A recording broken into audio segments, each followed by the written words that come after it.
Salve, salve família, eu sou o Rei Dias e estamos começando mais um TikTok Podcast na moral e só vai. É isso aí, ó. Uma estuda o sentimento e a outra transforma o sentir em arte. Com vocês, doutora Thaisa Pandolfi e Kel Smith. Uma salva de palmas.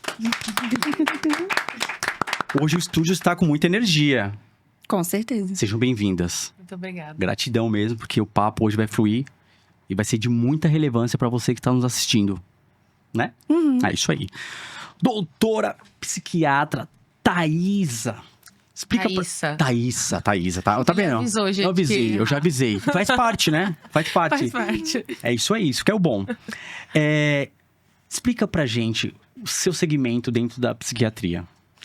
Então vamos lá.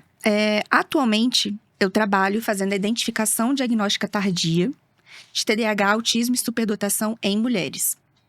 Até chegar a essa parte muito específica, eu já passei por várias fases dentro da psiquiatria. Então, já atendi dependente químico, já atendi psiquiatria infantil. E eu fui numa busca para atendimento da saúde mental da mulher por conta das peculiaridades que a mulher vivencia. Os marcos, desde a puberdade, gestação, puerpério, menopausa, porque tem um diferencial. E eu comecei a trabalhar especificamente com a identificação tardia por conta da minha história.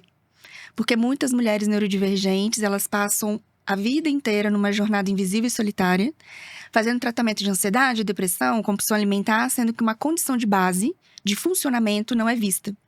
E aí, por conta da minha identificação tardia, eu me foquei exclusivamente em fazer a identificação tardia, que é onde eu trabalho hoje, e com a neurodivergência e a espiritualidade. Espiritualidade também trouxe espiritualidade? Sim. Diferencial, hein? Olha, tô surpreso. Nunca alguém da área médica chegou e falou assim: eu trabalho com a questão da espiritualidade. Esse é o diferencial. Galera do TikTok, a gente vai falar aqui, ó. Sentir demais é um dom? Já fica pra você. Quando o coração pensa demais? Quando o coração pensa demais? A gente vai ter que saber isso daí. Ser sensível é força? Também tem aí. Sensível demais, como dominar as emoções? Tem até uma música que é meio parecida, né? Sensível demais, eu sou alguém que chora. Então a gente vai aí pra essa união, essa junção que a Kel conheceu a doutora. Como é que foi? Você buscou a doutora? Conta um pouco da sua história. Bom, quem me indicou a doutora Thaisa foi a terapeuta da minha filha, na época a doutora Marcela. E ela já conhecia o trabalho da doutora Thaisa. E a gente conversava bastante sobre a investigação diagnóstica da minha filha. E surgiu esse assunto com ela, assim. A gente também tinha uma proximidade, eu e Marcela, temos até hoje. E ela me indicou a Thaisa e mudou a minha vida. Mudou? Completamente. E ela trabalhou essa questão da espiritualidade também? Sem dúvidas, assim, na verdade, eu criança ainda de 8 para 9 anos tive o primeiro contato com a possibilidade, então, do diagnóstico de autismo, né? Através de uma doutora de saúde da família. Mas eu sou de uma família missionária, então eu vivi uma vida itinerante. Então, muitas questões, né? Primeiro que eu ficava pouquíssimo tempo em cada uma dessas cidades, o que dificultava bastante. Tanto o fechar do diagnóstico quanto o tratamento em si. E também porque na época, assim, foi muito difícil para os meus pais. E eles conseguiram encontrar forças para se apegar muito mais à espiritualidade enquanto maneira de lidar do que o tratamento médico. Então eu fiquei um longo período pesquisando por conta própria e reconhecendo de maneira ainda muito superficial, mas já sabendo de mim, já até que aí então adulta, conversando com a terapeuta da minha filha, foi que surgiu essa conversa e a Marcela me indicou a doutora Thaisa para fazer a minha investigação diagnóstica. E foi aí que a gente se conectou. E ela chegou num momento crucial pra mim, porque eu vinha de muitos anos de adoecimento mental, me sentindo totalmente deslocada, não pertencente e doía tudo, sabe? Em lugares que eu nem sabia que existiam. E quando veio a ideia do diagnóstico, eu até comentei com ela, assim, que eu tinha a sensação de que, esse é o fim da linha, né? Eu vou ter que assumir. Sou mesmo, assim, né? Eu sou esquisita mesmo. Tava nesse lugar, assim. Só que foi completamente o oposto, assim. Foi o início de um caminho pra mim. Tê-la conhecido, o nível de conhecimento que ela tem, ao mesmo tempo o nível de sensibilidade, de empatia. E você ser atendida por uma médica com… Depois eu entendi, né, o quanto fazia diferença. Que tem o mesmo diagnóstico que eu. Então, em diversos momentos, assim, eu consegui também buscar inspiração nela, sabe? Me enxergar naquilo que ela estava falando e essa conexão foi muito intensa, assim. Também a gente levou um tempo, né, pra eu conseguir falar com as pessoas e na época eu dizia pra ela que não via necessidade de dividir sobre, porque eu não queria que as pessoas dessem mais protagonismo pro meu diagnóstico do que pra quem eu sou. Quando na verdade não havia separação de quem eu sou, porque eu não sou sem o meu diagnóstico. O autismo faz parte de quem eu sou. Então até entender isso e saber que eu poderia ser um farol, né? A pessoa que eu gostaria de ter tido quando eu tanto precisei e não tinha ninguém pra falar a respeito, ninguém pra eu me enxergar, pra me representar. Mas ela me convenceu da melhor forma. E foi, assim, me ajudando a chegar nesse lugar de conforto, de segurança, né? Através de todo o tratamento, de tudo que envolve. E também foi incrível, assim, pra mim poder dividir com as pessoas, né? Porque eu atraí muita gente. E hoje eu me sinto, assim, esse farol que ela me disse que eu seria. Então, foi muito especial. Ela é, com certeza, uma das pessoas mais importantes da minha vida. E aí acalmou aquela maré que tava em turbulência, tá mais calma, agora tranquila. Nessa questão da dor. É assim…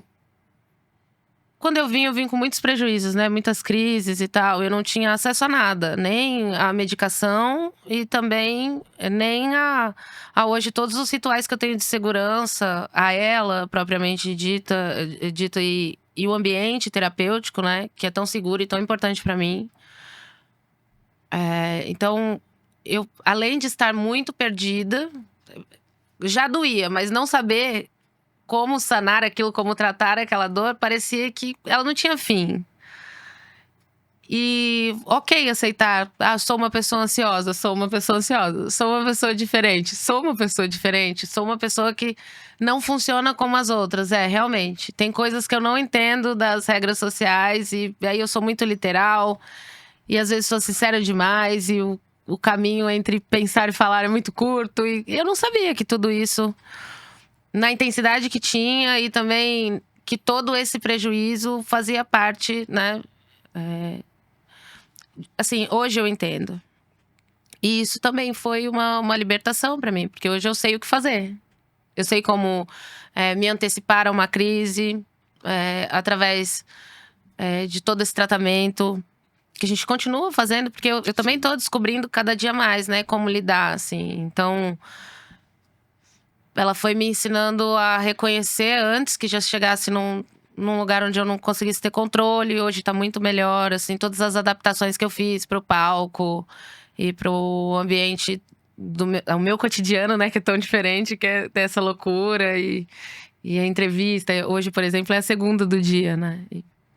E quase todo dia é assim. Então, foi muito importante. Porque ao mesmo tempo eu vivo essa vida, mas eu trabalho com o meu hiperfoco, eu vivo do meu hiperfoco, que é a música brasileira. E era uma coisa que eu dizia muito pra você, né? Poxa, me faz tão bem e ao mesmo tempo tem tanta coisa em volta que me faz tão mal. Como é que pode me fazer tão feliz, me fazer tão bem e tão mal? E aí a gente foi entendendo o que fazia mal e adaptando e tornando mais acessível e mais dentro das minhas necessidades individuais. Eu tenho uma equipe incrível também que cuida disso. E realmente, agora eu tô aproveitando muito mais a parte boa, que é viver do meu hiperfoco e poder fazer aquilo que me regula. Poxa, eu tô em cima do palco, eu tô feliz porque eu tô fazendo música e tô traduzindo tudo aquilo que eu sinto, mas nem sempre eu consigo expressar, né? Que não através da música. Hoje, muito mais. A terapia também me ajudou com isso. Eu sinto que interferiu na caneta, na vida inteira, né? Tem sido uma jornada muito boa desde que começou, sinceramente. Que feedback, hein, doutora? Não, Ô, louco. isso é muito interessante e importante, porque o diagnóstico tardio, eu sempre falo com as pacientes, é uma reapropriação de identidade. Porque durante toda essa jornada, quando eu falo dessa jornada invisível e solitária, é a pessoa tentar se encaixar em moldes, em padrões que é incompatível com o funcionamento dela. E isso gera muito sofrimento. Não é sinônimo de incapacidade. A pessoa ela vai conseguir fazer certas coisas, mas vai ter um custo para isso. E o custo é a exaustão física e mental. Então, por isso que muitas pessoas acabam abrindo o quadro de ansiedade, depressão, né? Essas comorbidades, sendo que a condição de base não é vista. E quando vem o diagnóstico, a pessoa compreende todo o funcionamento dela, os limites saudáveis, até onde ela pode ir, a rotina, as adaptações, para que ela tenha mais qualidade de vida. Então, o diagnóstico não é para colocar a pessoa numa caixinha, numa limitação, mas é para trazer uma reapropriação de identidade e ela ficar mais alinhada com esse quem sou. E a partir daí, ela vai explorar isso para os outros pilares da vida dela. Né? Não é que a Kel não conseguia cantar, ela conseguia, mas depois precisaria ficar o quê? 3, 4 dias totalmente isolada de todo mundo, porque a exaustão é muito grande. Mas agora, com uma rotina, ela consegue ser mais produtiva, né? E respeitando o tempo e o limite dela. Né? Então, eu falo que a identificação diagnóstica, mesmo tardia, é uma possibilidade de nomear um funcionamento que é uma diversidade na mente humana. Que isso que é a neurodiversidade. O neurodivergente é um funcionamento que foge à norma, é incomum, mas é um natural da diversidade da parte neurológica. E cada pessoa tem a sua dor e a sua reação. Não Sim. dá pra protocolar. Cada pessoa é um indivíduo. Sim. Tá, eu queria saber, você, doutora, você falou muito da questão como profissional, como doutora, psiquiatra. Fala um pouquinho você, que eu queria passar justamente. Que todos nós somos seres humanos e a gente vem ao mundo e tá tudo certo. Uhum. Eu queria que você falasse de você. Isso é interessante porque às vezes eu acabo me colocando nesse papel, né? Sim. A médica, a que tá... Quem é que tá por trás dos bastidores, né? Mas a minha vida pessoal e profissional, elas sempre se entrelaçaram. Quando eu comecei na psiquiatria, foi muito uma busca de compreensão da mente humana. Eu, como acredito você, né, e a Kel, pessoas que são neurodivergentes, eu sempre tive essa ideia de que eu sou muito diferente de todo mundo. Os questionamentos, as percepções. Muito pequena, eu questionava a existência. O que eu tô fazendo aqui, de onde eu vim, para onde eu vou. É bem isso mesmo. Né? Então, são perguntas que não têm fim. E quando eu entrei na medicina e passei pela especialização de psiquiatria, a minha empatia e a minha contratransferência com os pacientes foi muito grande. Ao contrário de outros colegas que falavam, nossa, jamais quero trabalhar com paciente psiquiátrico, a minha sensação era o quê? Eu preciso ajudar essas pessoas. A minha sensação era, ou eu já estive nesse lugar, ou eu posso estar a qualquer momento. E aí, hoje eu entendo porque toda essa minha trajetória.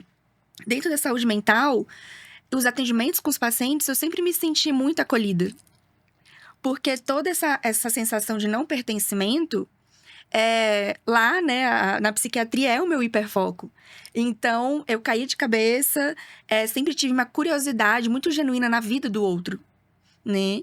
E eu também tinha uma ideia muito assim, eu não vou ter tempo suficiente para aprender tudo que eu tenho que aprender. Então, através da história de vida das outras pessoas, eu vou acelerar esse processo, né? Então, eu sempre fui aquela pessoa dos porquês. Se você trouxesse alguma coisa para mim, eu ia querer saber por quê, como é que estava em casa. E ia, né? Investigando a vida do outro. E aí, a minha trajetória Antes de entrar na faculdade, com 18 anos, eu tive o diagnóstico de TDAH. Aquela criança revoltada, né, adolescente, não aceitava os nãos, porque o não, de uma forma muito superficial, não vai me convencer, tem que explicar o porquê, né? Clássico também do neurodivergente. E aí, vivi, né, a vida com esse diagnóstico do TDAH. Mas eu não me adaptava às medicações, porque eu sou altamente sensível. E quem é altamente sensível tem uma metabolização diferente para medicação. É um sistema neurobiológico diferenciado, hiperreativo. E aí, tive depressão, ansiedade, e fui levando dessa maneira. Quando eu engravidei do meu filho, foi quando tudo desorganizou. Porque antes, minha vida era o quê? Meu hiperfoco, meu trabalho, e até então estava ok. Quando veio uma demanda externa, que eu precisei de olhar para o entorno, questão hormonal, tive também uma abertura espiritual nesse processo de gestação. Foi quando eu busquei ajuda da psiquiatria tradicional. E aí eu tive alguns diagnósticos errôneos. Bipolaridade, depressão psicótica, depressão pós-parto. E aquele questionamento, não faz sentido isso. Não é isso, não é possível. E aí eu passei por uma avaliação, e olha que eu sou da área, né? Passei por uma avaliação, e aí veio minha identificação assertiva. Eu sou autista, nível 1 de suporte, com autossabilidade e superdotação. E alta sensibilidade. Quando veio o diagnóstico, eu falei assim, como assim? A gente se desmorona, né? Eu passei a vida inteira numa ilusão, buscando quem sou, né? E aí, o que a gente faz quando isso acontece? Vou estudar. Aí eu fui me aprofundando. Que bom, foi direto estudar, falando, meu foco vai pra lá. A primeira coisa que eu pensei, quantidade de paciente que não passou ou está passando pelo mesmo processo que eu, tratando ansiedade, depressão, compulsão alimentar, sem olhar para o funcionamento, sem ajustar a vida de acordo com quem ela é. E aí fiz a pós-graduação em superdotação. Por quê? A superdotação não é uma patologia. É um funcionamento neurobiológico. Então, na saúde, a gente não estuda a superdotação. Porque a gente só estuda o que é patológico. Transtornos, né? Algumas doenças. É tipo o protocolo que a maioria faz, com todo respeito à medicina. Tá com dor de cabeça? Dipirona. Tá não sei o que lá, o Lexa, vai no Lexa ali, vai no... É o padrão. E assim, vai amenizar, mas não cura não é curar a causa, mas é saber qual é a dor de cada um ali. É isso aí. Isso, e estruturar todo esse funcionamento. Porque o que é mais desafiador? A superdotação, ela pode estar associada também ao transtorno do déficit de atenção e hiperatividade, que é o TDAH, ao autismo, à dislexia, à descalculia, que são aquelas pessoas que têm um transtorno de aprendizado, né, com os números. Aí você fala, como que um superdotado vai ter problema com o número? O nome disso é dupla excepcionalidade, quando existe a superdotação com algum déficit junto. Então, as habilidades da superdotação vai sobrepor e compensar os déficits ali, as dificuldades do TDAH, do autismo, seja qual ele for, né? Quando você fala supersensibilidade, eu vou até falar com a Kel aqui também, que é muito louco, essa questão... Acho que dá pra traduzir pra muito público de casa, é justamente uma parada assim.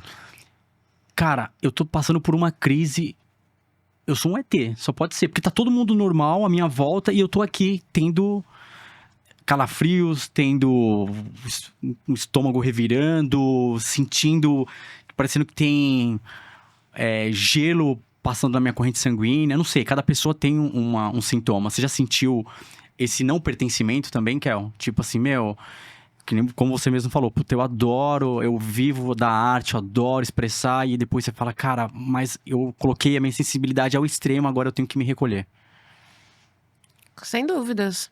Assim, pra mim, ela tá em diversos lugares, assim. Por exemplo, a Thaisa citou sobre a metabolização dos medicamentos, né? Eu sinto muito isso.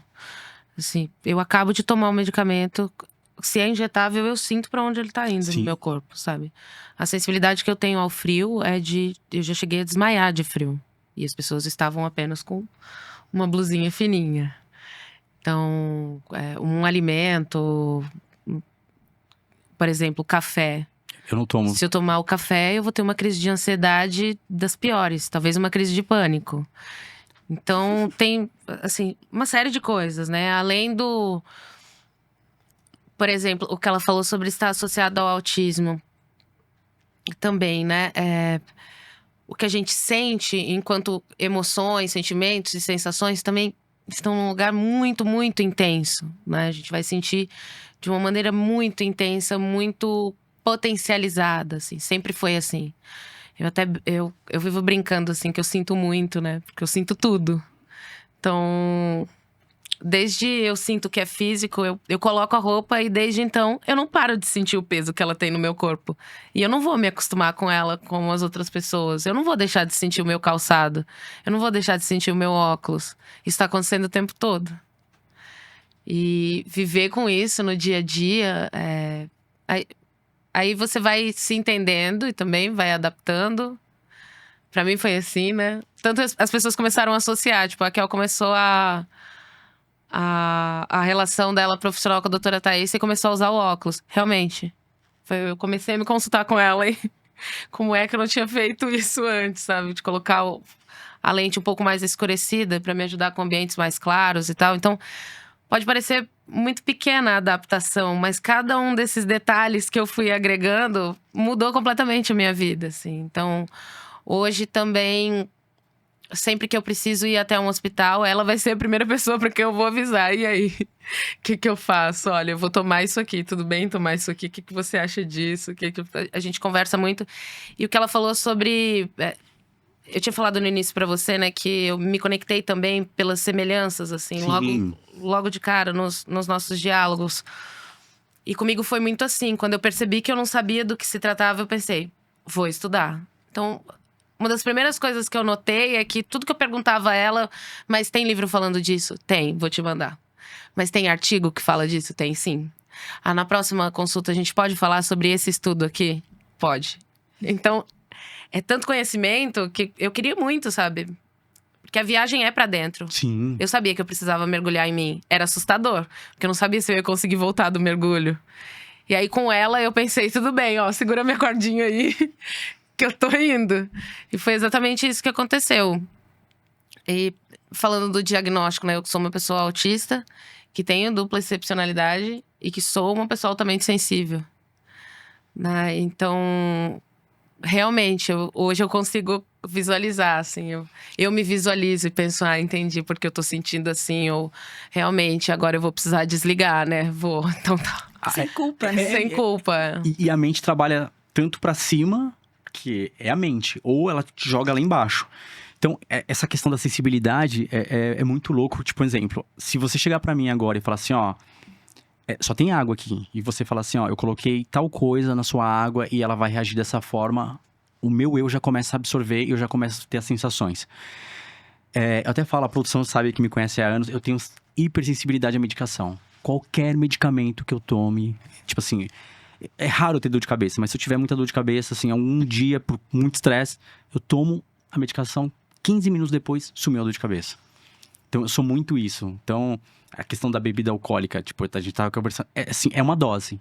Mais que uma, acabou. Então, eu sou muito sensível a tudo. Comigo funciona tipo um resultado muito intenso, muito rápido. E daqui a pouco, parece que a minha mente já engoliu tudo aquilo. Eu posso beber assim, álcool… Sim. Numa quantidade muito grande. E aí, vou ficar muito mal por 10 minutos, 15 minutos. E depois é como se eu não tivesse bebido nada. Assim como um medicamento. Todas as vezes que eu preciso fazer um procedimento, seja qualquer Sim. procedimento com anestesia, por exemplo. A anestesia vai sumir do meu corpo em alguns minutos, sabe? Isso é muito louco. Isso sempre aconteceu comigo, assim. Eu tive a minha filha, foi cesárea. E foi muito louco como aconteceu, assim. Porque o anestesista ficou bem preocupado, porque ele teve que voltar a aplicar, sabe?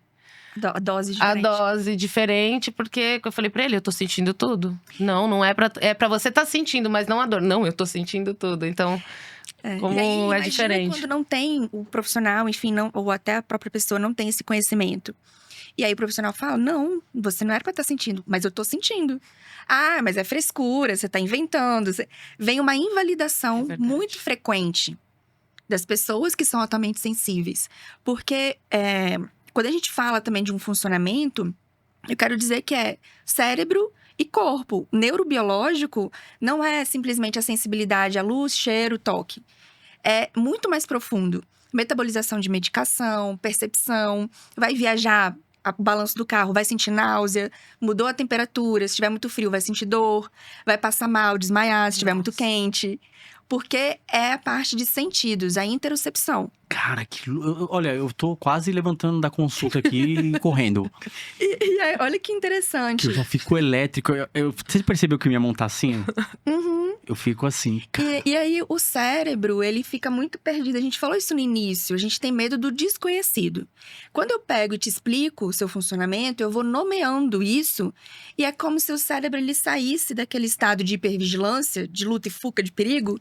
E falasse, agora eu posso acalmar, porque eu sei. Se eu for em tal lugar, eu vou ter um limite lá, porque eu vou ficar exausta, eu vou precisar de ir embora. E tá tudo bem eu ir embora. Eu não preciso ficar até o final por conta dos outros, porque eu vou estar passando por cima dos meus limites. Depois eu vou sofrer as consequências. Então a gente vai se respeitando. Eu falo que essa compreensão traz mais autocompaixão. Você passa a se ver. Então acaba gerando qualidade de vida como uma consequência. Mas antes disso, vem várias camadas, né? De percepção e de autoconhecimento. Você falou da anestesia. Eu também já passei pelo processo da anestesia, tipo de... O meu é o oposto, porque eu queria também explicar. O da Kel passa em 10. O meu, ele demora mais. E aí, o que acontece? Me dá ansiedade, porque eu falo, não, tá na corrente sanguínea, tô sentindo. Não tá voltando. E aí, meu coração já começa. Tô com falta de ar. Mesma coisa, contraste. Então, é justamente o que você falou, doutora. É você colocar esse sinal de alerta o tempo todo. Tipo, relaxa. Toca meio F mesmo, né? Deixa no F aqui e dá uma relaxada. É isso?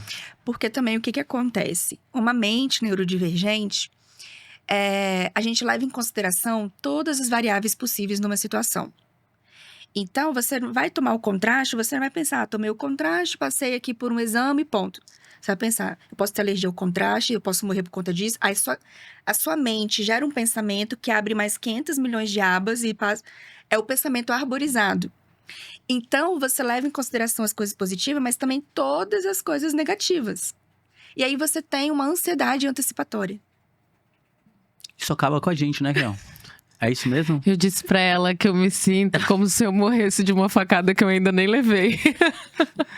É bem isso. Que loucura, sabe? bicho. Vocês comentando, uma coisa que eu me lembrei que eu acho muito importante, que o diagnóstico me trouxe, que assim, quando você se sente muito inadequada, os seus limites, eles ficam distorcidos, né? Você aceita mais estar num ambiente tóxico pra você, porque você acredita que o problema é você e você precisa se adaptar. Isso também nos coloca muito suscetíveis a relações tóxicas, a um ambiente inseguro, violento de diversas formas. E depois do diagnóstico, então, esse ambiente terapêutico que hoje eu posso viver em segurança com você, eu percebo que me ajudou a colocar limites. Sabe? Me ajuda a sair de uma relação tóxica muito rapidamente. Me ajuda a elaborar que não, isso aqui não é inadequação minha. Isso aqui é sobre o meu limite. É até aqui que eu quero ir com esse outro.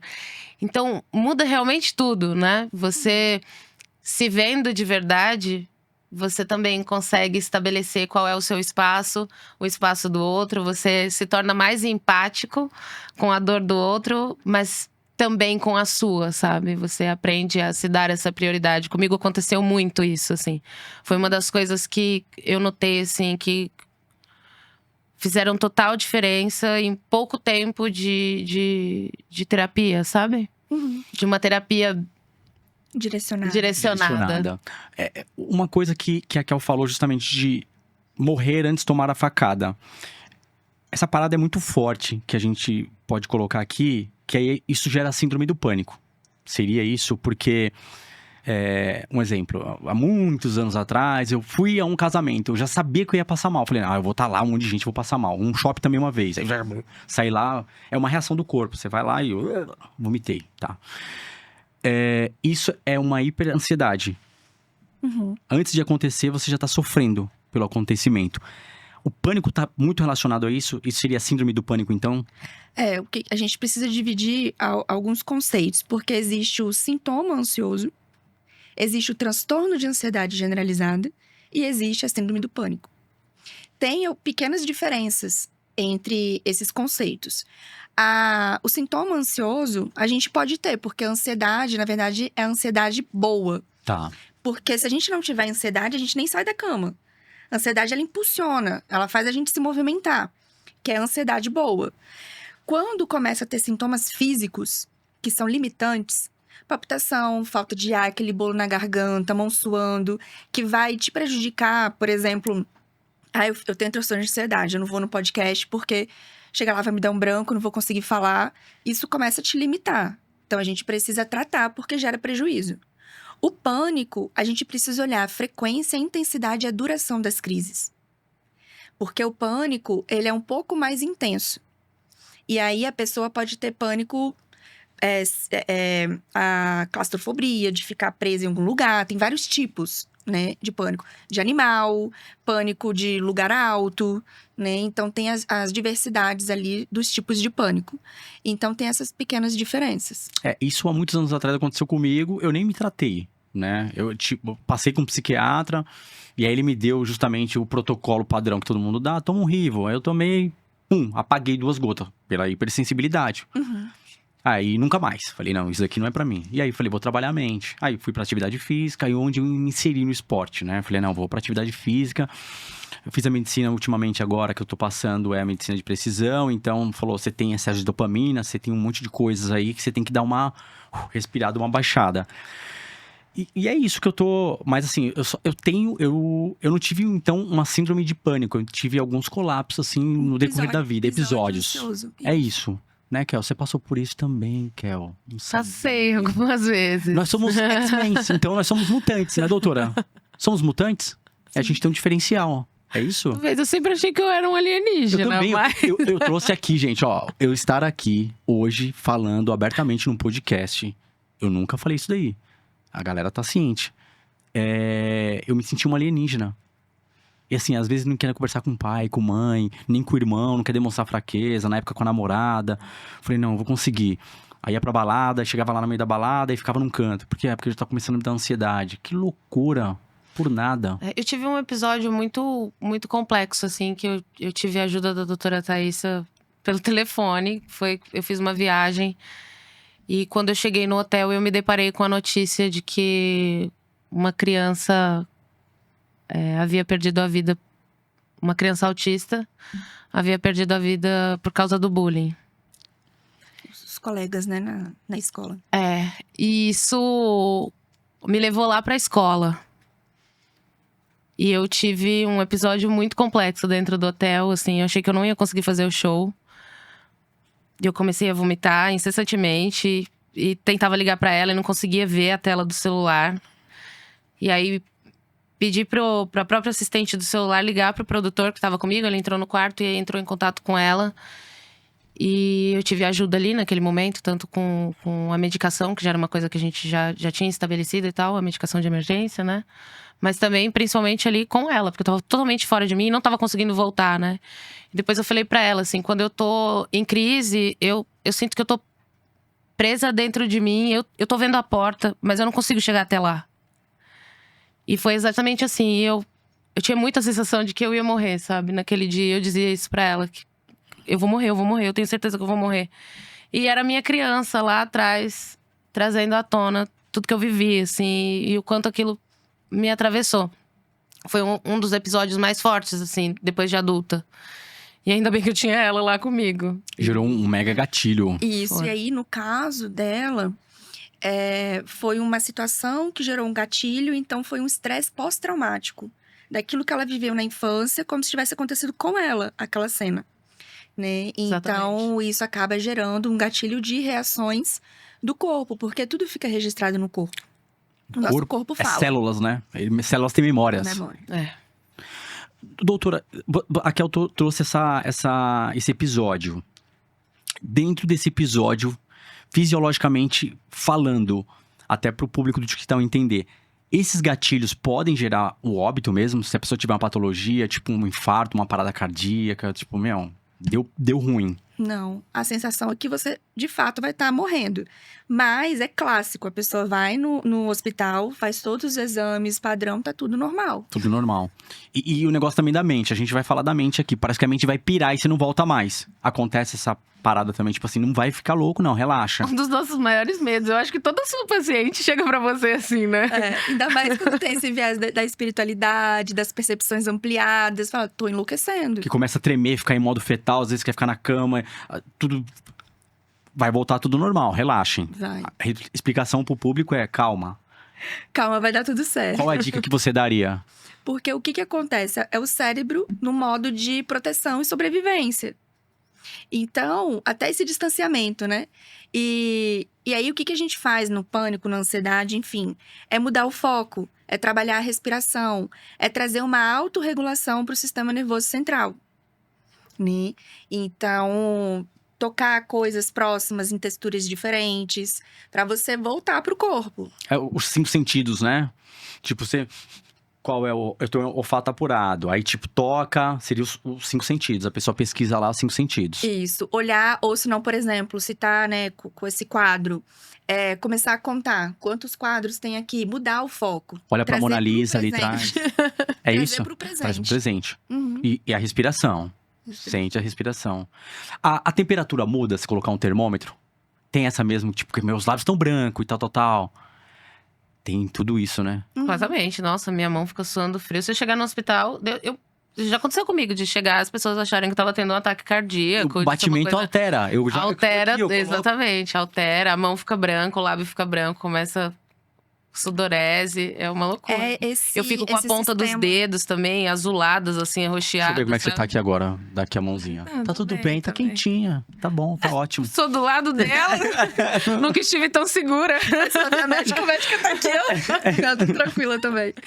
Mas é esse sistema, desse mecanismo de luta e fuga. É um sistema primitivo do cérebro que é acionado. E não é nada suprafisiológico, não vai alterar nada. Tipo, o batimento é o máximo que você aguenta, fica tranquilo. A temperatura, seu corpo, se baixar muito, ele vai apagar. Calma. Uhum. Mantenha. É porque não as vai pessoas falam calma, você fala assim mesmo. Como é que a pessoa vai pedir calma se eu tô aqui, parecendo um Calma, extraterrestre? É impossível, mas me ajuda bastante pensar que vai passar. Vai passar.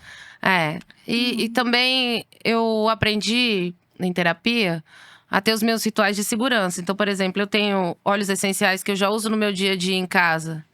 Que aí me dá essa sensação de que eu tô lá em casa, mesmo quando eu tô num ambiente desconhecido. Então, eu levo o meu cheiro pro lugar, eu levo objetos da minha casa, eu levo coisas que tem, sabe? A minha toalha, o meu travesseiro. Traz memórias, né? Exatamente. Afetivas. Uma camiseta que eu tava lá em casa, tal dia, e aí eu tô levando ela tá com aquele cheiro da minha casa. E aí eu levo ela comigo. Já apego seguro. É. Eu trouxe memórias afetivas, então, aqui, né? Mas eu sou mais do olfato.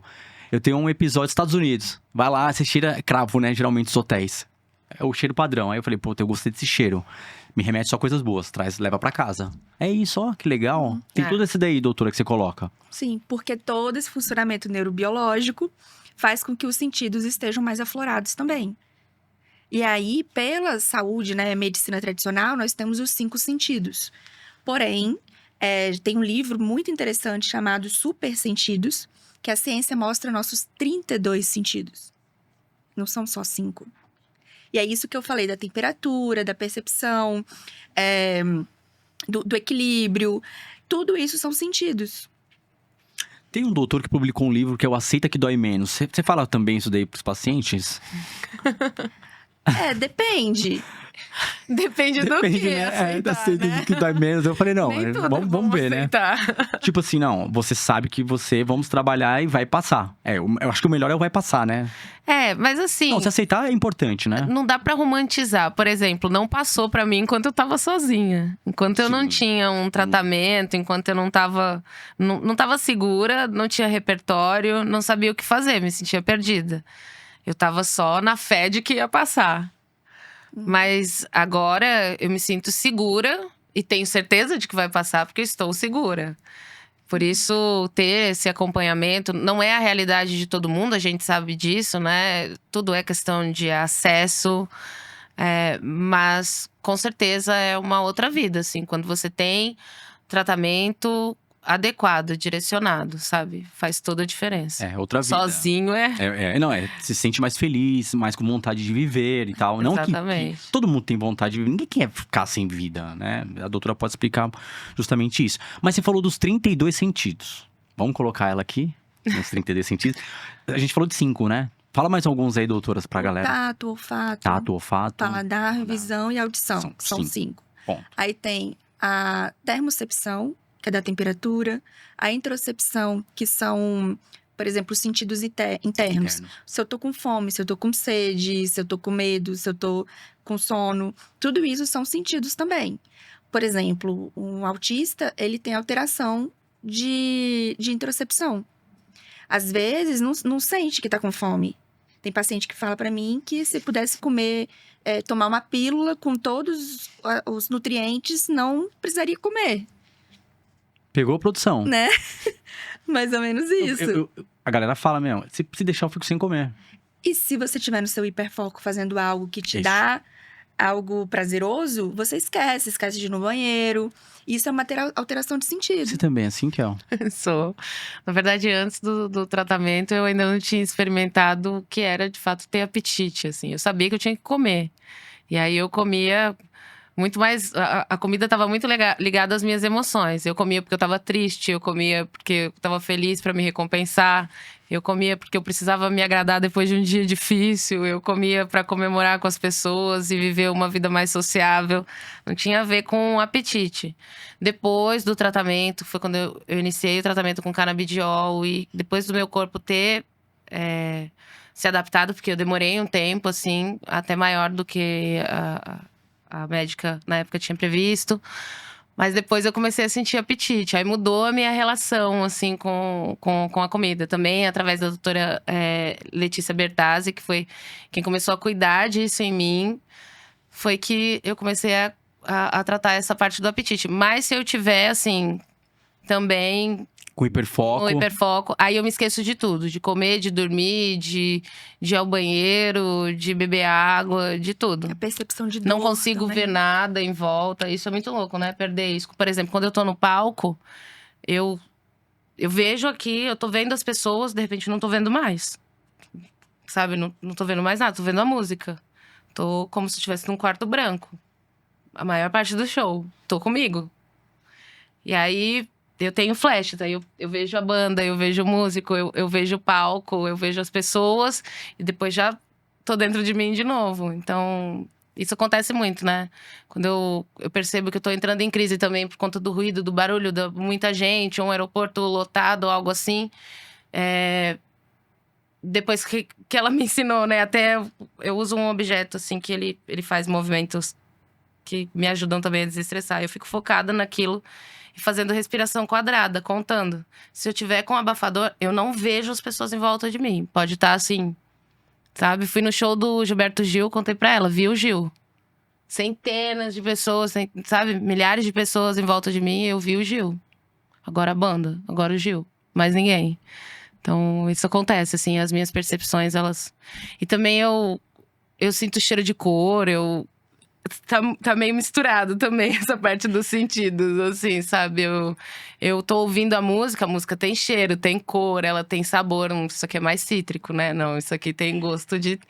sabe? interessante. Terra. Interessante. Que nem o Gilberto Gil fala, a massa da mandioca, mãe. É aquela música, você já, Exato. opa, essa daqui é terra. Exato. E é Tipo, o muito dia da semana interessante. que tem uma cor, sabe essas coisas Entendi. assim? É Tá, muito interessante falar sobre isso, porque dentro do funcionamento neurodivergente, isso que a Kel trouxe é a sinestesia, que seria o quê? Pela hiperconectividade cerebral, a gente tem, de fato, essa inversão dos sentidos. Tem pessoa que vê cor no som, né? E é uma experiência única. Então, muitas pessoas neurodivergentes têm também a sinestesia. E aí, imagina, viver dessa maneira uma forma diferenciada, é uma forma muito intensa. E se você vai explicar isso pra alguém, a maioria das pessoas não vão nem entender o que você tá falando, né? Então, traz uma coisa, né, muito diferente. E, ao mesmo tempo, pode ser prazerosa, mas também pode ser muito intenso e avassaladora, né? Mas é a sinestesia. E uma coisa que você relatou, que justamente acontece com muita gente na sociedade, a questão da compulsão alimentar. Que é a que ela até relatou aqui, não? Ela comia pra, tipo, se manter e pra, tipo, se beneficiar. Ah, eu, né, trabalhei ontem, fiz um show, foi sucesso, vamos comer aqui. Vamos comer uma coisa prazerosa, gostosa. E vai colocando ali, pra dentro. Tem 2 extremos. Eu queria relatar logo esses 2 extremos. Um seria a não comer. Então, brigou com o namorado, brigou com a esposa, brigou com o companheiro, brigou com fulano. Ou tá com um problema no trabalho, a pessoa trava, devido àquela ansiedade, ela não come. Tem esse caso. E tem o outro caso que é a compulsão. A pessoa tá muito estressada e ela vai pra compulsão alimentar. Você pode relatar pra gente, doutora, esses 2 extremos? Isso acontece muito quando a gente olha, né, voltando para neurodivergência, o transtorno alimentar, ele acompanha muito. Ainda mais ali, começa na infância, né? E existem alguns perfis. Essas meninas, né, e meninos que acabam tendo uma anorexia ou uma bulimia, que acaba induzindo ali o vômito, para não se sentir, né, muito cheio ou engordar, porque a parte da imagem fica distorcida. A estruturação da percepção da imagem pode ficar distorcida. E existe aquelas pessoas que comem demais. Então, por exemplo, o TDAH está muito ligado à compulsão alimentar, porque é uma forma de trazer uma recompensa. O sistema de dopamina está alterado. O uso de substância química é muito clássico no TDAH não tratado, né? Então, vai muito de um perfil da pessoa. Questões de trauma. Muitas pessoas que vivenciam quadros abusivos acabam tendo compulsões alimentares, com uma forma também de ter esse acolhimento mais afetivo. Então, tem várias causas para isso. E cada um responde de uma forma diferente. E é interessante quando a gente vai mapeando, né, a história pregressa dessa pessoa, sempre tem uma questão alimentar ali. E outra coisa que eu queria trazer justamente, dentro de todos esses relatos, o diferencial das pessoas, que é uma pessoa que tem um emocional e a pessoa ultra sensível. Tem diferença?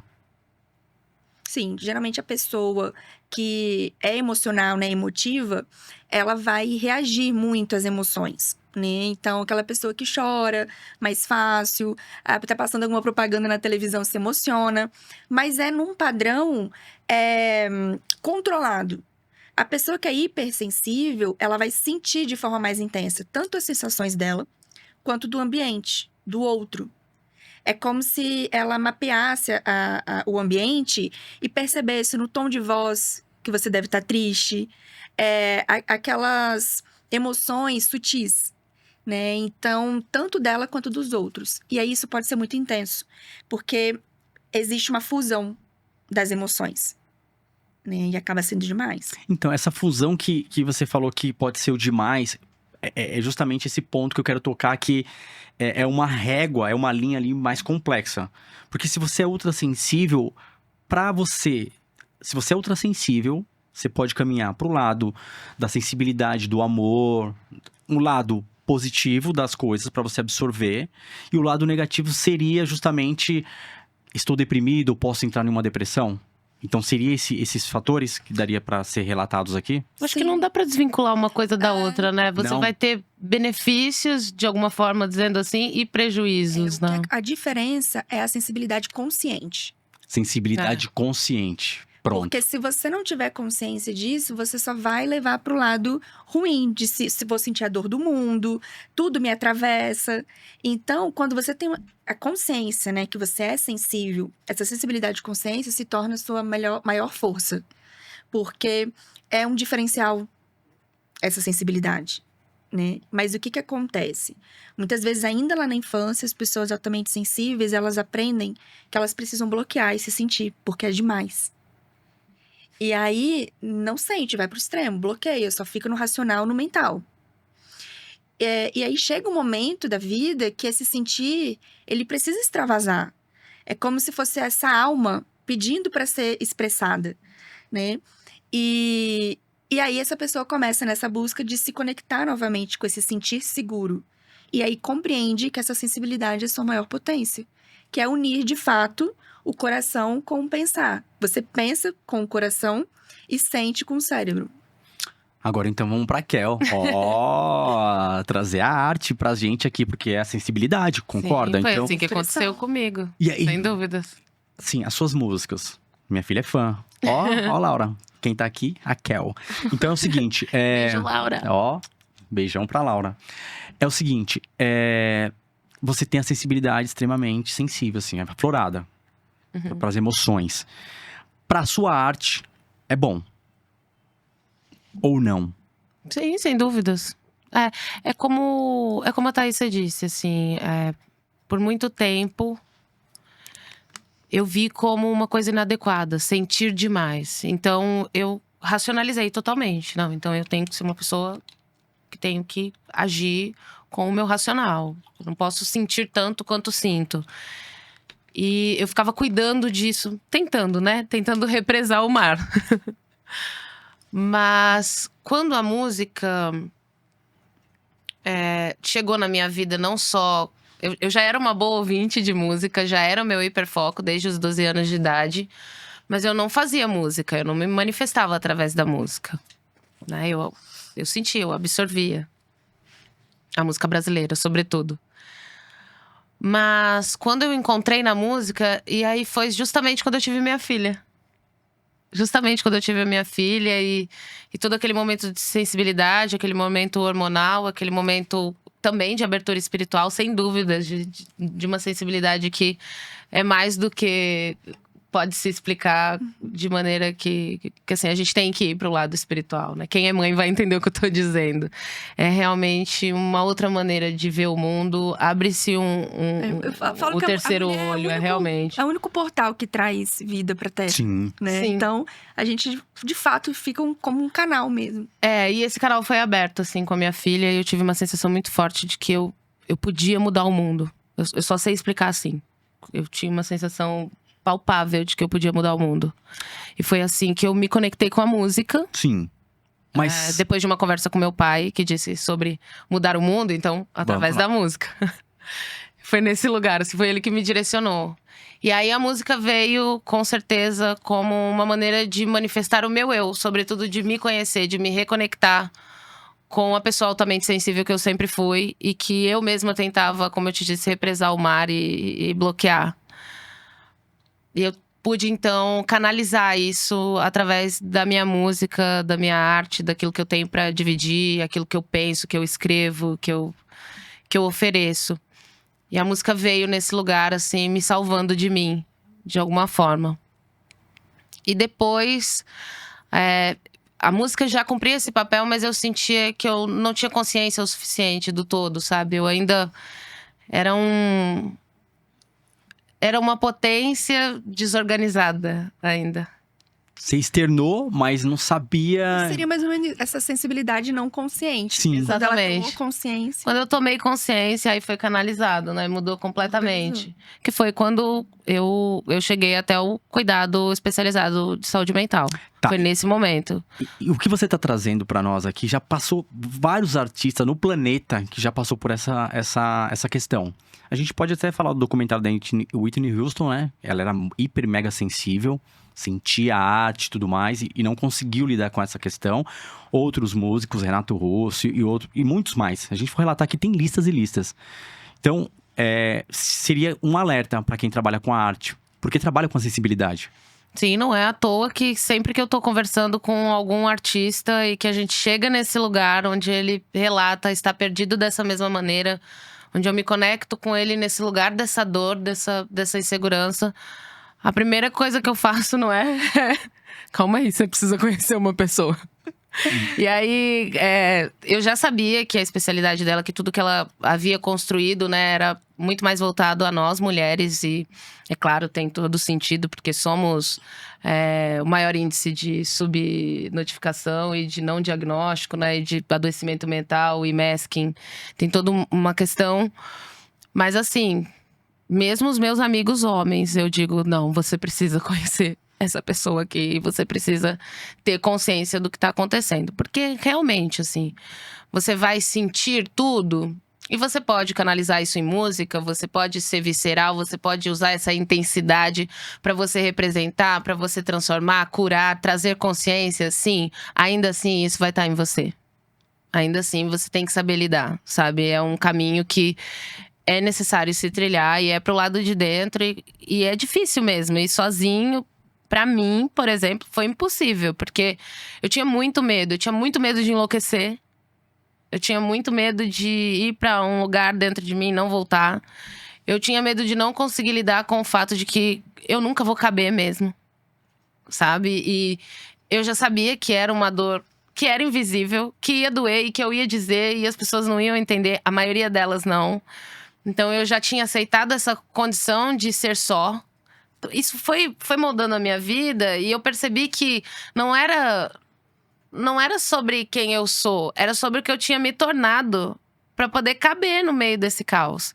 Então sempre que eu encontro, seja artista ou não, mas claro, né, dentro da minha convivência, muito mais, que eu começo a notar esse mesmo lugar, esse mesmo caminho, eu digo, olha, sozinha eu não consegui. Eu não sei se você vai conseguir, mas eu diria que não.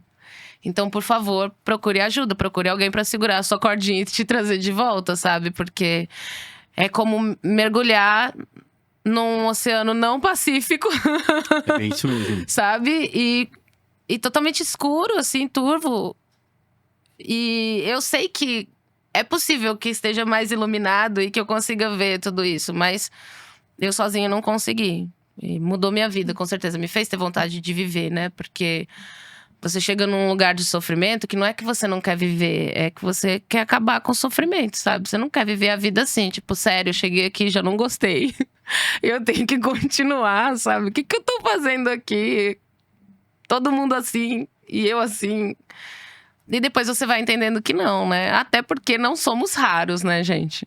Agora a gente já sacou isso, tem estudo suficiente. Somos alienígenas. Né? A cada 30 somos um. Sim. Né? E agora a gente tem a oportunidade de se encontrar. Que pra mim isso é poderoso demais. Assim, quando eu comecei a me relacionar com pessoas como eu comecei a me sentir mais segura também. Essa sensação de pertencimento, ela é possível, sabe?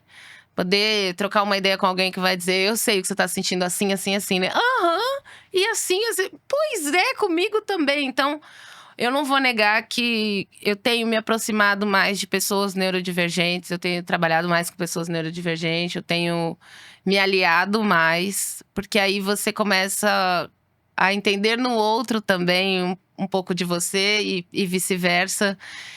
E essa sensação de uma vida só não é o suficiente pra saber tudo que eu tenho que saber, né? Eu também tenho isso desde sempre. Eu pensava, poxa, eu preciso conhecer a história das pessoas. Eu faço isso enquanto compositora, sabe? Essa é a minha fonte de energia renovável, que é… Não é possível que eu vá conhecer tudo só aqui dentro, né? Seria demais. Mesmo que a gente tenha um cabeção, seria demais. Então eu gosto de viajar na viagem das outras pessoas e de habitar também o mundo das outras pessoas, porque acho que isso nos engrandece, assim, nos coloca num lugar de ser útil com muita potência, sabe? Porque se ela também não tivesse passado pelo caos que ela passou, ela também hoje não seria esse farol para pessoas como nós. Então, nada está do lado de fora. Viver é um ecossistema, nada sobra, sabe? Tudo está ligado, tudo é uma coisa só. E aí, quando você se entende parte do todo, você começa a entender a real, assim. Nada tá solto. O que a Kel traz aqui justamente é que ela falou assim, eu sempre soube, que todo mundo sabe quando você é hipersensível, quando você tem suas crises e tudo mais, mesmo que sejam esporádicas, enfim. E aí quando ela desperta pra arte, que ela traz o relato, é justamente isso, assim, aflora muito mais. E aí como lidar com isso? Porque as pessoas, lógico, cada indivíduo é uma pessoa, é um indivíduo. Mas é muito fácil, assim, quando a gente fala, assim, quando a pessoa fala, assim, da arte, e ele se coloca numa posição ali, tipo, meu, eu sou um músico, eu sou um cantor, eu sou um artista, eu tenho que sempre estar nessa energia aqui, que é o que você tá sempre mostrando ali, pra depois se recolher. Eu já pensei uma vez assim, falei, cara, saí do meu eu e fiquei pensando, cara, as pessoas criticam muito você quando você tem visibilidade artística, tá? Eu vou mudar totalmente do músico pra um jogador de futebol, vamos colocar o Neymar aí. Já parou pra pensar, se você fosse o Neymar, se você aguentaria essa pressão? O seu nome tá na boca de toda a população. E aí, se você seria esse Neymar que você tá vendo ali, ou você seria um Neymar diferente, porque você tem acesso a um todo? É muito louco isso. Então, essa frase que eu coloquei aqui, que é o dia a dia que eu vivo, assim, você tem que validar e valorizar o caminho percorrido. E assim, a ansiedade coloca a gente nesse outro patamar também. Tipo assim, não, eu tive a minha filha, agora eu vou fazer música, agora eu vou criar minha banda, vou tocar, vou compor. Aí você foi, sucesso. E agora? E agora, gente? E agora? Aí vem a pressão. Foi isso realmente, não foi? Eu acho que assim, a pressão pra mim veio depois que eu tive de entender que aquilo que eu queria fazer como propósito também era um negócio. Né? Quando você precisa ter uma consciência e organizar o seu propósito também, né? Porque velocidade não significa nada se você não tem direção. Você sair correndo por um objetivo, mas você não sabe onde você quer chegar, não me parece também fazer tanto efeito, assim. Eu tinha o propósito de mudar a minha vida, a vida da minha filha e a vida das pessoas que eu pudesse me conectar através da minha música. Isso já era assim, desde o início. Mas depois que eu me deparei com o fato de ser um negócio, de ser business, de ser um mercado e tudo mais, foi sem dúvidas ali o meu primeiro estado de alerta de opa, eu não sei nada mesmo sobre isso aqui, né? Devo estar me colocando em risco. Realmente me coloquei algumas vezes e nem sempre foi incrível. Mas também nesse lugar de até que eu possa me organizar e me preparar. E aí vou estudar, vou oferecer o meu melhor e vou, sabe, evoluir nesse lugar aqui que eu tô vendo que tá o erro, que tá a minha debilidade e tal. Aí foi a primeira dificuldade dessa trajetória. Mas, apesar de tudo isso, vale muito mais a pena fazer o que eu sei que eu faria a minha vida toda e que eu sei que está alinhado ao que eu quero enquanto propósito de vida, enquanto a minha missão aqui. Eu sinto, sabe, vale a pena, independente de qualquer prejuízo, assim. E hoje entendo que tudo que eu sou faz parte de quem eu sou. E não poderia ser diferente. Então, me aceito, me respeito muito mais. Me perdoo por tudo também. E aí fica mais leve de lidar, sem dúvidas, assim. É muito interessante, Kel, porque as músicas da Kel, muitos neurodivergentes, muitos autistas se identificam. E é muito legal porque, não sei vocês, mas a música, por tocar também a parte da sensibilidade, ela é muito mais profunda, ela acaba sendo muito mais visceral. Tem pessoas que têm habilidade, ritmo musical, que se autorregula através da música. Eu falo que até é uma mudança de estado de espírito. Tem pessoas que não conseguem ficar sem ouvir música. E é muito interessante porque, de fato, traz uma autorregulação. Quando você canta, você estimula o nervo vago através da vibração da corda vocal, né? Então, tem pessoas que vão colocando esses hábitos no dia a dia para uma autorregulação, né? Para trazer essa calma para o sistema de que está tudo organizado. E, através da música, vem essa expressão. É um momento de um ócio produtivo, onde a pessoa está com ela mesma. É um momento onde ela vai ter ali uma escrita intuitiva. Ela vai ter uma pausa para se perceber, né? E a gente estava falando aqui sobre saber lidar, né? Você trouxe o Neymar.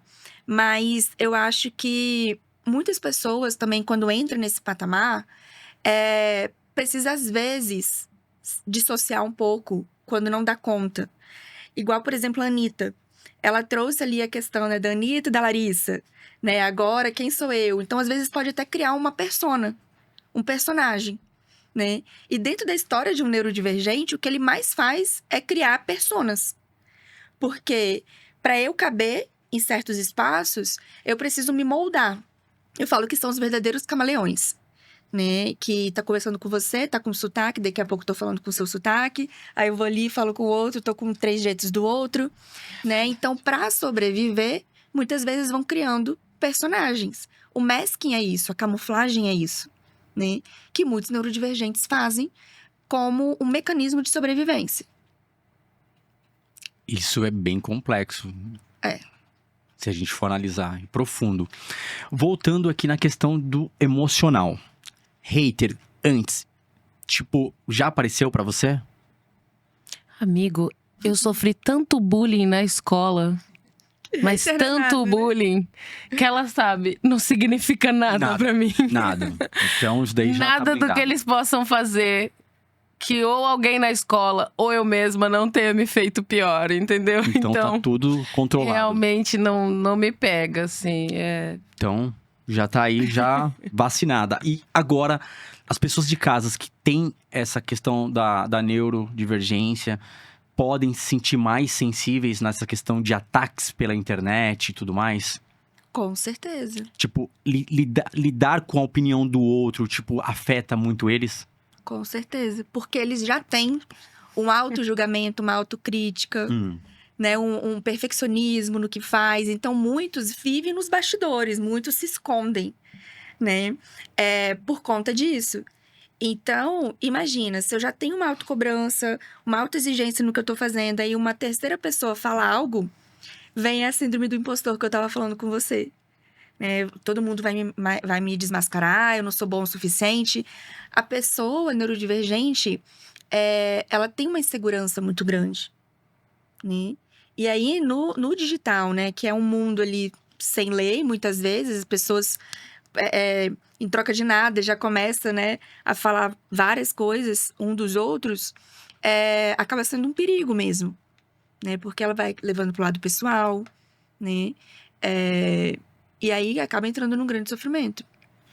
Kel, sobre acessibilidade, você já compôs a música, já passou com a produção, já ensaiou, o show tá pronto. Ó, que legal. Aí a hipersensibilidade te ajuda ali no palco? Porque você canta sempre com emoção, você traz de dentro, você fala, meu, é o meu show pro meu eu. Sente mais? Na verdade, eu sou a música. Você é a música. Eu sou aquilo ali. Eu não sinto que eu tô cantando aquilo, sabe? Eu sou aquilo. Eu sou cada parte daquela letra, eu sou cada respiração no meio daquela frase. Eu sou tudo aquilo que eu tô falando. E cada música que eu canto, eu realmente sou. Eu vivo aquilo. E quando a próxima música chegar, eu serei aquela outra próxima música 100% como eu fui a anterior e como eu serei a próxima, assim. Como se fosse sempre a primeira vez, você sente ali. Sempre a primeira vez, sem dúvidas. Interessante você falar do novo álbum, né? Como foi? O novo álbum, assim, aconteceu num momento muito complexo, né? Nesse ano, eu já havia passado algumas situações, assim, que haviam me tirado do meu eixo e desse equilíbrio de ter a previsibilidade e tudo mais. Muitos términos e coisas aconteceram. E foi um momento muito difícil, assim. Eu sempre passo isso no pós-férias, porque férias, né, enfim, é um tópico complicado, né? Eu tô tentando me adaptar a não ter uma rotina, e aí quando eu me adapto à rotina de não ter uma rotina, eu preciso voltar a ter uma rotina, então isso me deixa muito desregulada. E o ano já começou nessa de tentando me adaptar a uma nova rotina, e muita coisa acontecendo, e términos e mudanças. Realmente estava num momento muito difícil. Eu achei que não teríamos álbum para esse ano, né? Tudo era já pro álbum do ano que vem, que já tá praticamente pronto.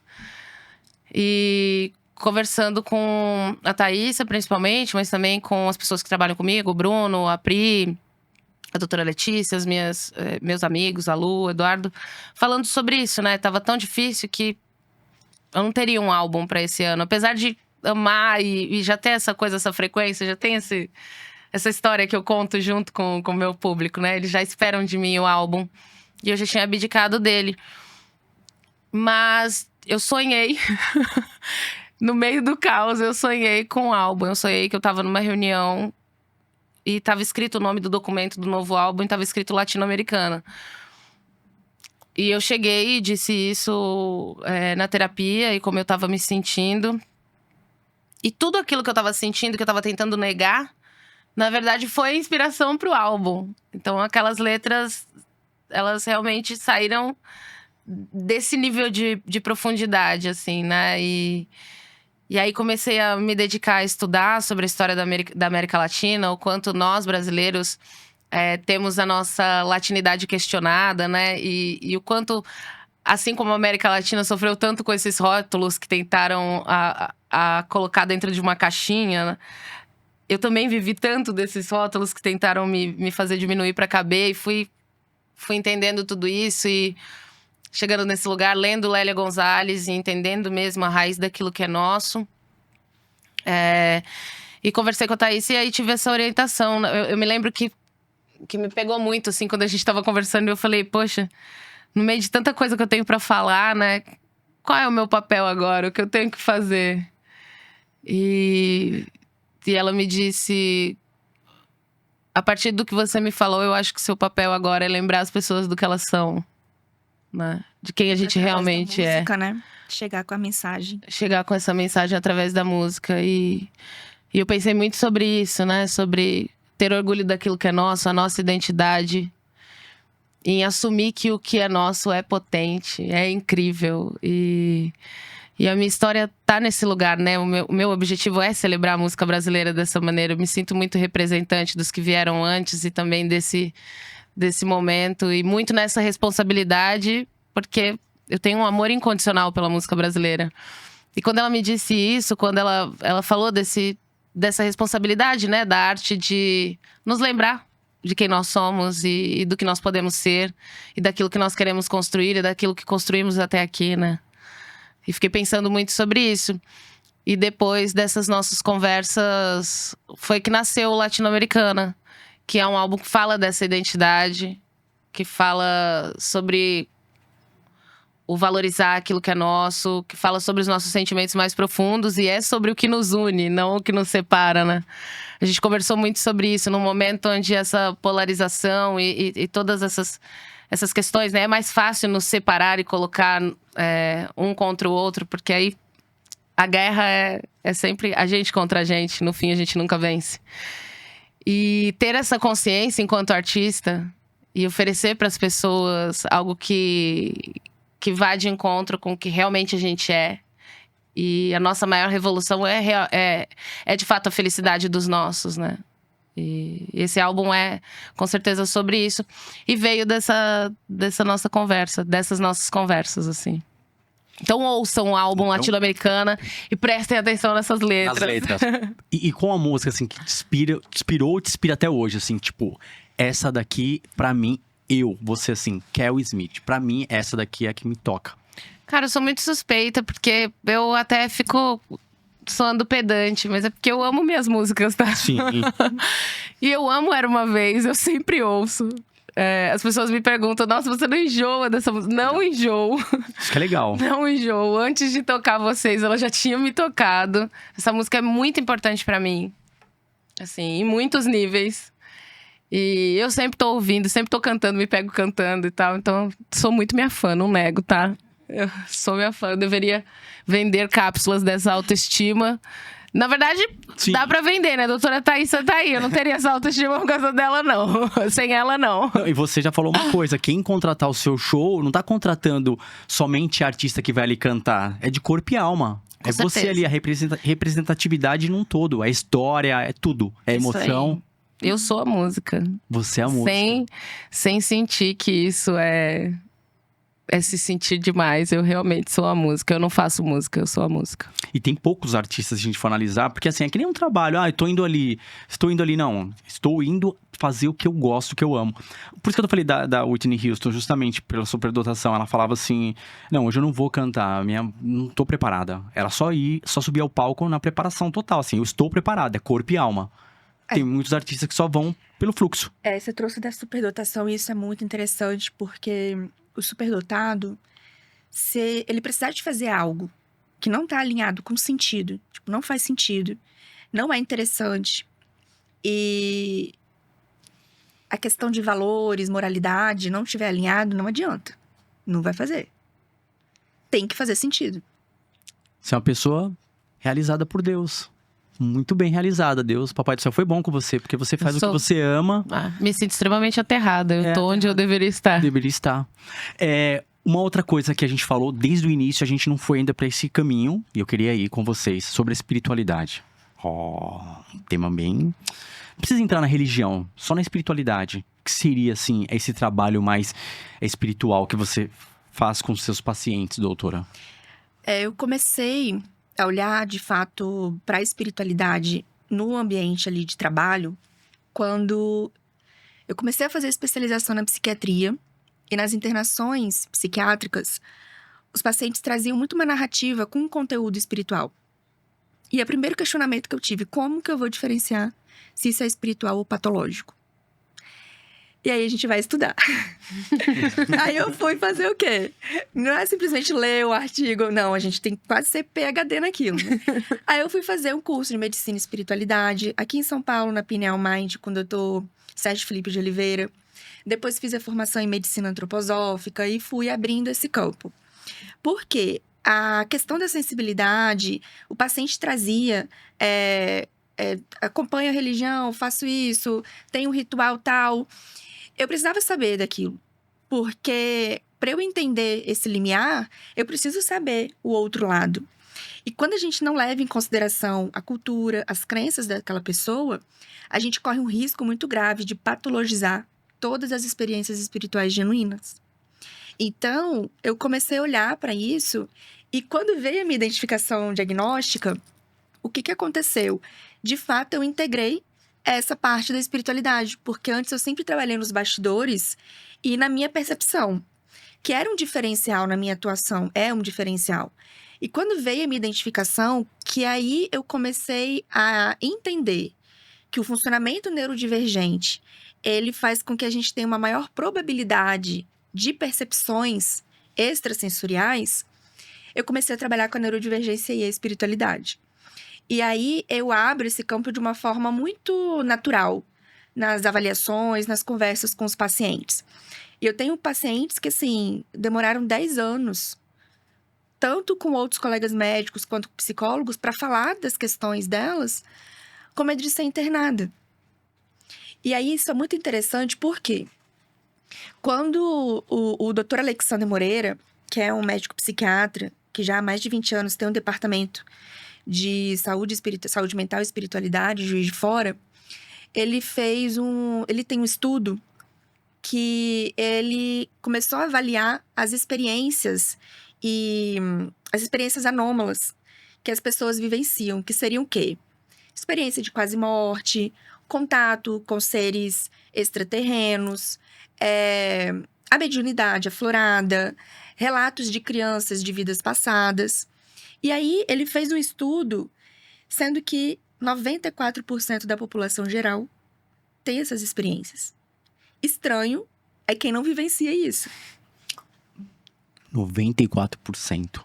Muito alto. E aí, imagina se um profissional não estuda ou não entende esse outro lado. Tudo vai ser patologizado. Todas as pessoas que são médios iriam ser ali esquizofrênicos. E é interessante que existe essa linha tênue entre o espiritual e o patológico, que é onde eu atuo. Por quê? Saiu um estudo também recente, que foram os médiuns estudados e validados que eles não têm transtornos, né, mentais. E se a gente buscar na história, lá atrás, em 1911, a palavra autismo, ela era uma referência como um sintoma da esquizofrenia. Que era essa introspecção, esse acolhimento, essa pessoa que tinha um distanciamento da realidade. E a esquizofrenia era vista muito com essa pessoa que tem essa quebra da realidade e uma pessoa que tem um contato com a espiritualidade como se não dividisse as dimensões. Sim. E aí fica louco, né? E aí a gente estudando a história em si, isso está muito enraizado. Tem essa interseção entre o que é espiritual, as questões das percepções do autista, o que é uma esquizofrenia. E muitas pessoas lá atrás que tinham esses contatos muito mais aflorados acabavam em manicômios, né? E aí as emergências espirituais, as experiências anômalas, elas são experiências de grandes transformações. Porque a pessoa ela tem um salto na consciência. Ela passa por uma desintegração onde os valores, as crenças antigas já não fazem parte da consciência que ela está agora. Então, quando essa pessoa é medicada, sem olhar para esse lado de uma experiência genuína, a gente bloqueia essa transformação. Então, precisa ser visto de uma forma muito delicada essa linha tênue. E muitos, assim, quando eu falo muitos, 98% dos meus pacientes neurodivergentes têm experiências espiritualistas. De percepções, isso que eu trouxe, experiência de quase morte, contato com seres extraterrenos. Sentir energias. Sentir a energia do ambiente. Porque entra nessa parte dos sentidos também ampliados. O portal, eu tenho um portal, facilidade de pegar a energia do outro. Quando a energia do outro tá boa na frequência, também pega uma energia boa. Chegar tem tudo em certos ambientes e passar mal. Sim, é isso. E o do pensar também, né? Quando você pensa, você traz. Energia. Você abre, né? Os laços psíquicos, né? Interessante. Kel, quando a emoção vira música? Você falou do álbum. Tudo é experiência na vida. Mas quando a emoção vira música? Sempre. Sempre. Não. Quando a inspiração te encontra trabalhando, vira música. Tudo pode virar música, na verdade. Eu tô falando isso daqui porque justamente quando eu fiz terapia lá em 2015, quando eu passei por um processo um pouco mais difícil na minha vida, e aí chegou no fim do ano, a minha terapeuta falou assim, e aí, como é que foi? Eu falei, foi o pior ano. Ela falou, não, de forma alguma, você tá vivo, tá falando comigo, foi o melhor ano. Você cresceu, evoluiu e se blindou. Então, eu penso assim, tipo, conforme você tem o seu sentimento, a sua sensibilidade emocional aflorada, quando você falou do álbum, você falou assim, não, foi um ano complexo, foi um ano complicado, 2025 eu pensei que não iria sair. Aí ela... É a crise que vê a transformação. Na crise que vem a transformação. Sem dúvidas. Tá vendo? Você é uma fênix. E essa canalização, da noite pro dia, sonhou. Mas isso também, como você disse, né? Isso também é eu sinto assim, né? Também é sobre estar sensível ao mundo espiritual também. Eu não... Seria um pensamento muito pequeno achar que tudo se resume àquilo que pode ser explicado pela ciência, né? Tudo precisa ser matéria, ser palpável para ser explicado, assim. Eu acho que tá tudo muito conectado. E a música é um portal, é uma maneira de unir, sabe? É o mais... Transcender, né? com certeza, o mais perto que a gente vai chegar do divino, porque é uma linguagem extremamente divina, absoluta, sabe? E ao mesmo tempo é para tudo, né? A música não serve só para te confortar, ela serve também para causar o desconforto ideal, a arte também serve para isso. Então, como Gilberto Gil disse, ela não mora no extraordinário, ela é ordinária, ela é como feijão com arroz, como beber água. Eu posso fazer uma pausa e pedir para desligar ali? Pode agora. Tá fora de frequência. Que tá piscando assim. Pronto, já voltou. Desculpa. Não, tá tranquilo aqui. Aqui você está em casa, eu falei. Eu sou um ótimo anfitrião. Isso é tão interessante, porque eu tive um marco muito específico para integrar a espiritualidade quando... eu sou muito disso, de procurar artigo, né? Vamos ver evidência. E eu tava numa busca de como que eu vou, de fato, né, olhar para toda essa parte de estruturação e embasamento. Quando um paciente chegou até mim, um paciente de Lisboa, o João Carlos da Costa. Ele é a prova real que eu falei, não, agora eu preciso integrar a espiritualidade. Ele é um autista, nível 3 de suporte, não verbal. E ele já escreveu 3 livros. O primeiro livro dele que ele escreveu se chama O Menino de Deus, a história real de um autista que traz mensagens do céu. O conteúdo desse livro foi assim... Eu até te dei o livro, né? Você encontra na Amazon, enfim. Ele traz muitas verdades. A dificuldade de estar no corpo físico. Ele fala que ele tem um desejo de ser um médico holístico para curar com as mãos. ele escreve que os autistas não verbais, eles não falam porque a gente não tá preparado para ouvir o que eles têm para dizer. Ele escreve que ele pertence a uma civilização dos pleidianos, que são seres extraterrenos. Quando você lê o livro, você fala, não é possível que essa pessoa escreveu isso. E ele tem o Instagram dele, ele escreveu um outro livro com uma médica americana, As Novas Perspectivas do Autismo. Então, conversando com a mãe dele, né, eu sempre faço trocas com ela, a Ellen, ele praticamente psicografa ali. Porque ele não assiste televisão, ele pega os livros, ele cheira, ele não lê. E não tem como ele ter contato com o conteúdo que ele traz. E pra mim ali foi, de fato, um exemplo real daquilo que eu tava buscando e dessa conexão da neurodivergência e da espiritualidade. Entre o céu e a terra existem coisas que o ser humano não consegue desvendar. E nós ainda não estamos preparados. Isso é Mas bem a gente real. tá caminhando. Tá caminhando. Ser sensível, sobretudo, é ser forte? Pra vocês. Sem dúvidas. E pra você, Sim. doutora? Também. Eu vejo que a maior força da pessoa é a sensibilidade. É um diferencial. Kel, fala pra gente agora. 2026, 2025, seu show, seus projetos. Pode ficar à vontade, o microfone é seu. Bom, 2025 agora eu tô vivendo um momento muito especial, que é um álbum e uma turnê, que se chama Latino-Americana.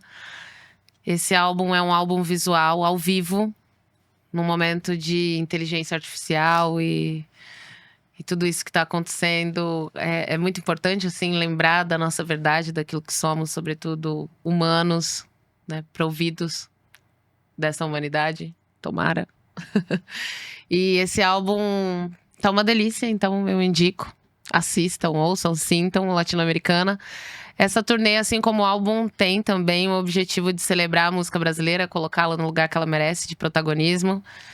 E fazendo a minha parte, então, sempre que eu vou para uma cidade diferente, a gente faz uma ação muito bonita e as pessoas me indicam artistas locais. A gente leva um artista local para cima do palco, para dividir o palco comigo, poder representar a música daquela cidade, daquele estado. Tem sido uma experiência incrível, assim, ver esses artistas brilhando no palco e saber que existe, sim, muita música, que nem sempre o algoritmo prioriza, mas que tem muita música brasileira acontecendo e essa música resiste, existe.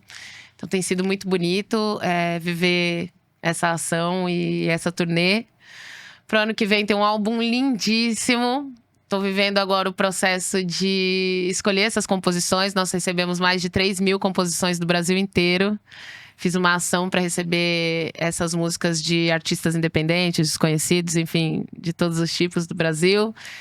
Tem sido também muito importante, porque além de me mandarem músicas, eles me mandaram as histórias das músicas e as histórias deles. Então tá sendo mergulhar na música brasileira e para mim isso é inacreditavelmente, assim, prazeroso demais e tá sendo gratificante demais. Quanto mais eu conheço a música brasileira, mais tenho que conhecer. E isso mostra a melhor música do mundo, a mais rica, sem dúvidas. Tenho muito orgulho daquilo que é nosso. E vou viver esse processo no ano que vem. Vou cantar com artistas que eu amo também, que eu não posso dar spoiler ainda, mas tem muita coisa pra acontecer. E cada vez mais consciente, né, daquilo que eu quero oferecer pro mundo. Tô muito feliz e sempre dividindo com vocês. É sobre nós, não é sobre mim. Tá sendo muito gostoso viver esse processo. Que show, muito amor aí, muita entrega. Parabéns. Doutora, fala um pouco pra gente aí. Seu atendimento, por gentileza, passa pro TikTok. Quem quiser falar com a doutora, onde pode achar? No momento, tô fazendo as identificações diagnósticas, mas eu acredito que vai mais até agora, final do ano, porque o meu objetivo é capacitar profissionais. Então, eu tenho lançamento de pós-graduações, porque quando eu amplio também esse guarda-chuva, pego todo o meu conhecimento e abro para esses profissionais. Ao invés de atender ali 10, 20 pacientes, cada um atendendo, a gente vai ampliando cada vez mais Sim. isso. Então, eu tô indo mais para essa parte acadêmica, das pós-graduações, palestras, fazendo supervisões de caso, porque sozinha eu não dou conta, né? E não precisa ser desse jeito. Então, eu tô mais passando para para essa ampliação, né, de todo o conhecimento, metodologia, para ajudar mais pessoas nesse processo da compreensão, né, de quem são. Missão maravilhosa. Mas quem quiser achar no Instagram, pode ir lá. No Instagram, tô lá. A gente vai colocar aqui no Instagram de vocês. Doutora, sem palavras, gratidão imensa. Kel também, sem palavras, doutora Thaisa. Representou muito. Eu tô muito feliz. Pra mim foi um bate-papo com uma consulta, ampliou o conhecimento. Então, pra você de casa aí que curtiu o nosso podcast aqui, o nosso bate-papo hoje, já sabe, inscreva-se no canal, comentem, tá? Fiquem à vontade. Vai no canal de cortes também, que já tá ganhando muita força e fortaleçam lá, a todo vapor. Estamos no Spotify e também aqui embaixo, ó, todos os verticais, pra você não perder nada do Tiquital. Mais uma vez, gratidão. Até a próxima, estamos juntos. Sucesso pra todos nós. Tiquital, eu sou o rei, na moral, mais uma vez, tamo junto, só vai. Salva de palmas.